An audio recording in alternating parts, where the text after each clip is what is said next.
Enquanto isso, no palácio, Glauce recebia o presente. Era bem cedo e Jazão tinha ido fazer a inspeção das tropas. Glauce recebeu os presentes muito contrariada. Ela não estava disposta a aceitar. Ela não se importava que as crianças ficassem pelo palácio, ela não ia tomar conhecimento dessas crianças, mas não se importava que eles ficassem, que eles fossem criados no palácio, tanto fazia para ela. O palácio era bem grande, ela podia evitar encontrar com eles, não ia ser problema. Agora, daí a aceitar presente de Medéia. Mas quando a caixa chegou, ela não resistiu à curiosidade e resolveu ver o que havia dentro. Quando ela levantou a tampa da caixa, o conteúdo até brilhava. Ela ficou maravilhada. O véu era de uma beleza, mas de uma beleza. Ela pegou o diadema. Era a coisa mais linda que ela já havia visto. Colocou em sua penteadeira, pegou e abriu o véu. Era lindo. O véu brilhava com as cores do arco-íris. Então, ela colocou o véu na cabeça e prendeu com o diadema. Ajeitou o diadema e se envolveu com o véu.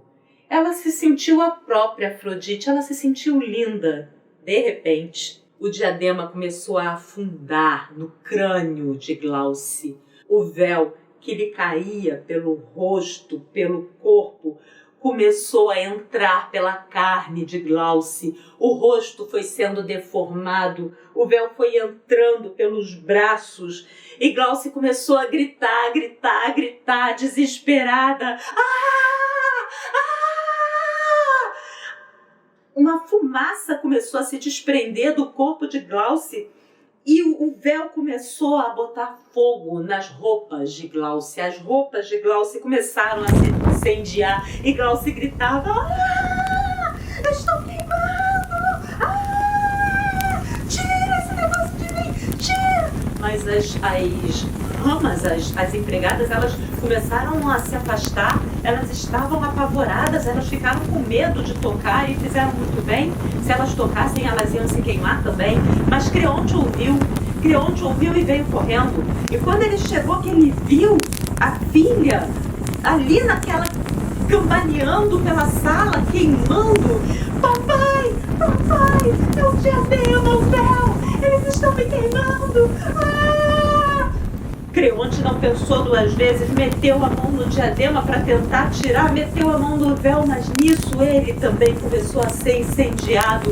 Os dois se tornaram uma única tocha humana e aí, com o impulso que ele havia feito para arrancar, os dois caíram para trás e bateram nas cortinas da janela. A cortina incendiou em poucos instantes, o palácio todo se incendiava.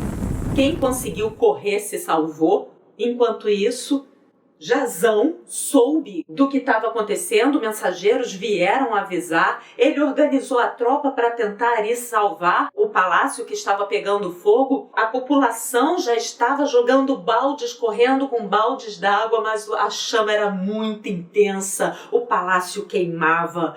E Jazão organizou o exército todo tentando apagar o fogo, não conseguiram. No final, Jazão estava negro, coberto de fuligem e trôpego, sofrendo muito. O povo todo de Creta sofrendo, olhavam para ele com muito ressentimento. Eles pensavam, se aquela feiticeira nunca tivesse vindo para cá, nada disso teria acontecido. Jazão olhava para todos sem acreditar em tamanho sofrimento. Ele não tinha alternativa, ele foi para a casa de Medéia. Quando ele chegou, ele abriu a porta e falou: você não é uma mulher, você é uma fera. E Medéia olhou para ele, calma, plácida, tranquila. Está satisfeita com sua vingança? Satisfeita? Não. Eu vou ficar satisfeita quando você abrir aquela porta e ver os seus filhos.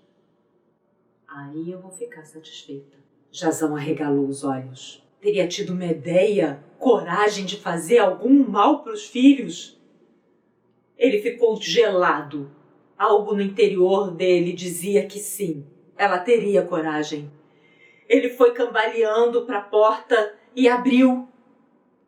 A princípio, ele não viu nada demais, parecia que as crianças estavam dormindo, mas quando ele chegou perto, ele percebeu. Estavam gelados, estavam mortos. Jazão deu um grito, não! E chorou, chorou, chorou, chorou, chorou. Ele poderia ter matado Medeia, enforcada, enfim, apenas com a força, mas ele não tinha mais força. Ele levantou, olhou para Medeia. Maldito foi o dia em que não morri pela mão dos gigantes ou dos dragão de seu pai. Naquele dia, eu selei o meu destino. Maldito dia em que eu esqueci os ensinamentos de Quirón, que sempre me ensinou que era muito melhor uma derrota digna do que uma vitória indigna. Maldito dia que eu assassinei Arcito. Maldito dia em que eu te conheci. Maldita! Feiticeira maldita! E Jazão saiu trôpego e andou durante muito tempo. As lágrimas corriam pelo rosto coberto de fuligem e transformavam o rosto dele numa máscara grotesca de sulcos feitos pelas lágrimas.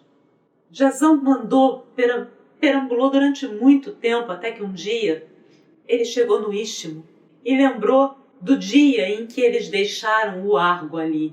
Ele começou a olhar em volta, instintivamente procurando pelo navio, e viu um barco em ruínas. Ele pensou, não pode ser o Argo. Mas era. O Argo era só um casco velho, corroído pelo tempo, pelos bichos, coberto de moluscos embaixo. Jazão deitou, encostado ao que sobrava do navio, e pegou no sono. Então, a carranca que pendia do navio caiu, esmagando a cabeça de Jazão. Não se sabe que Deus provocou a morte de Jazão, fez com que aquela carranca caísse. Teria sido Atena, que achou que a vida de Jazão já estava suficiente? Teria sido Hécate, a mãe de Medeia?